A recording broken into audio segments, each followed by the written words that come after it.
আসসালামু আলাইকুম guys, it's me Hussain Chowdhury and welcome back to my YouTube channel danger tech. আজকের ভিডিওটি কিন্তু মোস্টলি ইম্পর্টেন্ট, কারণ অনেক নতুন কন্টেন্ট ক্রিয়েটর কি করে ইউটিউব চ্যানেল খোলার পর তারা যখন ইউটিউবে প্রতিনিয়ত ভিডিও আপলোড করে আর তারা প্রতিনিয়ত কিন্তু ইউটিউব স্টুডিওতে প্রবেশ করে দেখে যে তাদের চ্যানেলে সাবস্ক্রাইব বাড়লো কিনা। যখন তাদের চ্যানেলে সাবস্ক্রাইব বাড়ে না তখন তারা কি করে, তারা সাবস্ক্রাইব বিভিন্ন ওয়েবসাইট এবং বিভিন্ন থার্ড পার্টি অ্যাপস থেকে সাবস্ক্রাইব কিনে নেয়। আর তারা ভাবে যে এই সাবস্ক্রাইব কেনাটা কি ঠিক নাকি ঠিক না। আর তারা যখন সাবস্ক্রাইবটা কিনে মোস্টলি এই জায়গাতে কিন্তু তারা সব থেকে বড় একটা ভুল করে বসে। কারণ আজকে আমি আপনাদেরকে জানাবো যে এই যে আপনারা সাবস্ক্রাইব টাকা দিয়ে কিনে নেন, এটা যে কতটা বড় একটা ভয়ানক এবং কতটা পরিমাণ ক্ষতি আপনাদের চ্যানেলের প্রতি করতেছেন, এটা আপনারা কিন্তু নিজেরাও জানেন না। কারণ ইউটিউবে যখন আপনি কাজ করতেছেন, ইউটিউবই চাই যে আপনি কাজ করেন, এই কাজের বিনিময়ে ইউটিউব নিজেই আপনাকে সাবস্ক্রাইব এনে দেবে। আপনাকে এক্সট্রা ভাবে যখন আপনি সাবস্ক্রাইব নিতে যাবেন তখন কিন্তু ইউটিউব এটা গ্রহণ করবে না, আর সাবস্ক্রাইব শুধু আপনার শো হয়ে থাকবে কিন্তু ওই সাবস্ক্রাইবারের কোনো কাজ হবে না।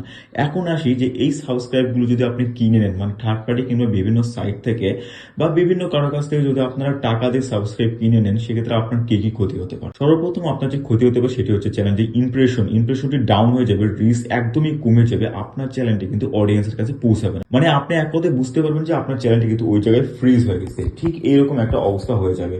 আপনার মনে হবে আপনার চ্যানেলে অনেক সাবস্ক্রাইব আছে, বাট আপনার চ্যানেলটা কিন্তু ওই জায়গায় একদম থেমে আছে, আপনার চ্যানেলটা ওই জায়গায় ফ্রিজ হয়ে যাবে। এই সমস্যাটা কিন্তু আপনার দেখা দিবে যদি আপনি এই কাজটা করেন। সেকেন্ড যে সমস্যা সেটি হচ্ছে আপনি কিন্তু মনিটাইজেশন নাও পেতে পারেন। তার কারণে একটা ইউটিউব চাই, ইউটিউবে আপনি কাজ করেন, ইউটিউবে আপনি রেগুলার ভিডিও আপলোড করেন এবং ওই ভিডিওগুলো ইউটিউব নিজে অডিয়েন্সের কাছে পৌঁছে দিবে এবং ইউটিউব নিজে সাবস্ক্রাইব এনে দেবে এবং ওই সাবস্ক্রাইবারের মাধ্যমে আপনি ইউটিউবে মনিটাইজেশন পাবেন।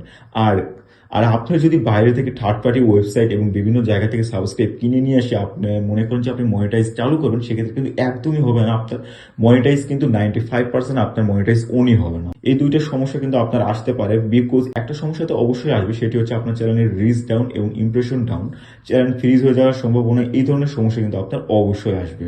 আর দ্বিতীয় সমস্যাটা 95% সমস্যাটা আসতেই পারে। এখন আমি আপনাদেরকে একটা কথা বলি, আপনারা ইউটিউবে কাজ করতে আসছেন, ইউটিউবে মনিটাইজেশন অন করতে হলে অবশ্যই 4000 ঘন্টা ওয়াচ টাইম এবং 1000 সাবস্ক্রাইবারের প্রয়োজন। এখন এগুলো যদি আপনারা বাইরে থেকে কিনেন সেক্ষেত্রে লাভ কি? মনে করেন যে আপনি এগুলো বাইরে থেকে কিনে নিয়ে আপনি মনিটাইজটা চালু করছেন, হ্যাঁ মনিটাইজ চালু করছেন, আপনার 1000 সাবস্ক্রাইবার হয়েছে, আপনার 4000 ঘন্টা ওয়াচ টাইমও আপনি কিনে আনছেন, আনার পর আপনি মনিটাইজেশনটা চালুও করছেন। এখন লাভটা কি? মানে বুঝলাম না, এখন লাভ কি? আপনার তো অডিয়েন্স নেই, আপনাকে কেউ চিনে না। ওই যে 4000 সাবস্ক্রাইব, সরি 1000 সাবস্ক্রাইব যেটা কিনে আনছেন ওইটা কিন্তু রিয়েল সাবস্ক্রাইবার না, ওগুলো শুধু আপনার টাকার বিনিময়ে আপনি কিনে আনতে পারছেন। বাট ওই সাবস্ক্রাইবার গুলো কিন্তু আপনার ভিডিও দেখবেন, আর আপনার ভিডিও যদি না দেখে আপনার কিন্তু আর্নিং হবে না। একটা কথা বুঝেন, আপনি 1 মিলিয়ন কেন 10 মিলিয়ন সাবস্ক্রাইবার যদি আপনি কিনে নিয়ে আসেন, আপনি কখনোই কিন্তু সেরকম আর্নিং করতে পারবেন না। আপনার মনিটাইজ যদি অন তো হবে না, আর যদি আর যদি অন হয় মনিটাইজেশন, আপনি কিন্তু 1 টাকাও আর্নিং করতে পারবেন না। বিকজ আপনি যখন রিয়েল সাবস্ক্রাইবারের মাধ্যমে মনিটাইজেশনটি চালু করবেন তখন অডিয়েন্স কিন্তু আপনার ভিডিওর জন্য ওয়েট করবে, আর অডিয়েন্স যখন ভিডিওর জন্য ওয়েট করবে, একটা ভিডিওতে যদি অডিয়েন্স কমেন্ট করে সেক্ষেত্রে ওই ভিডিওর কিন্তু রিচ আরো পায়। যখন একটা অডিয়েন্সের কাছে ভিডিওটি পৌঁছাবে আর আপনার অডিয়েন্স যখন ভিডিওতে ক্লিক করবে, ওই ক্লিকের কারণেই কিন্তু আরেকটা অডিয়েন্সের কাছে আপনার ভিডিওটি পৌঁছে যাবে।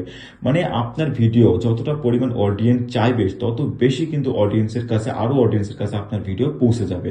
আর আপনি যদি ফেক সাবস্ক্রাইব নিয়ে এসে এসব করেন সেক্ষেত্রে আপনার ভিডিও তো থেমে যাবে, মানে আপনার ভিডিওর ইমপ্রেশন তো থেমে যাবে, তার সঙ্গে চ্যানেলের আরো কি কি ক্ষতি হবে ভাই, যা বলার বাইরে। সো একটাই কথা আপনাদেরকে বলবো, আপনার রিয়েল সাবস্ক্রাইবার নিয়ে আসেন।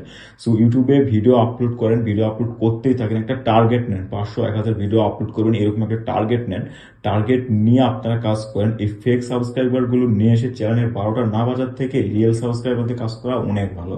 সো আশা করি আমি আপনাদেরকে বুঝাতে পেরেছি যে সাবস্ক্রাইব থার্ড পার্টি ওয়েবসাইট কিংবা বিভিন্ন জায়গা থেকে যদি আপনারা কিনে নিয়ে আসেন সেক্ষেত্রে আপনাদের কি কি ক্ষতি হতে পারে, আর না বোঝানোর কিছু নাই। সো ভিডিওটি ছিল আজকে এই পর্যন্তই, দেখা হচ্ছে ইনশাআল্লাহ নেক্সট আরেকটা ভিডিওতে। আর এই ভিডিওটি যদি আপনার কাছে ভালো লেগে থাকে তাহলে অবশ্যই ভিডিওটিতে একটা লাইক এবং কমেন্ট করবেন, আর চ্যানেলটিকে সাবস্ক্রাইব করে পাশে থাকা বেল আইকনটি অন করে দিন যাতে নতুন নতুন ভিডিও সবার আগে আপনার ফোনের নোটিফিকেশনে চলে যায়।